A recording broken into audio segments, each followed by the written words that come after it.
Et preuve que cette affaire est sans précédent, Dominique de Villepin a annoncé qu'il recevrait les acquittés et leur promet une réparation rapide. Il y a quelques instants, c'est le ministre de la Justice qui leur a présenté ses excuses. Reste maintenant à tirer les leçons de ce fiasco judiciaire. Pascal Clément s'est engagé à rechercher les fautes et les insuffisances professionnelles sur toute la chaîne judiciaire. Philippe Visserias, Olivier Pontu. Il a attendu que le verdict de la Cour d'appel soit rendu avant de s'exprimer. Ce soir, quand le ministre de la Justice prend la parole, ses premiers mots, solennels, vont aux 13 acquittés du procès d'Outreau.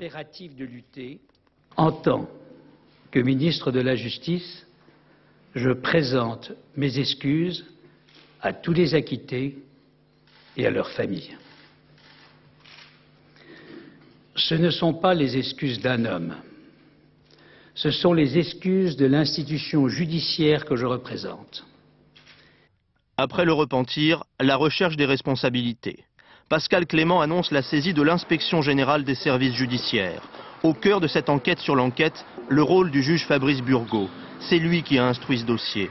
D'autres magistrats qui ont supervisé son travail vont également devoir rendre des comptes. Il faut en effet rechercher les fautes ou les insuffisances professionnelles qui sont, le cas échéant, à l'origine de ce désastre. Les investigations de l'inspection doivent porter sur toute la chaîne judiciaire. Le ministre de la Justice annonce également un projet de loi qui vise à imposer la saisie de 2 juges d'instruction pour les dossiers complexes, comme pour les affaires de pédophilie par exemple. Une mesure déjà expérimentée ces jours-ci à Angers dans l'enquête sur l'enlèvement de la petite Aurélia.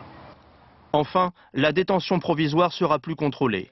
La Chambre de l'instruction devra examiner tous les 6 mois le dossier des prévenus qui sont incarcérés au cours de l'instruction.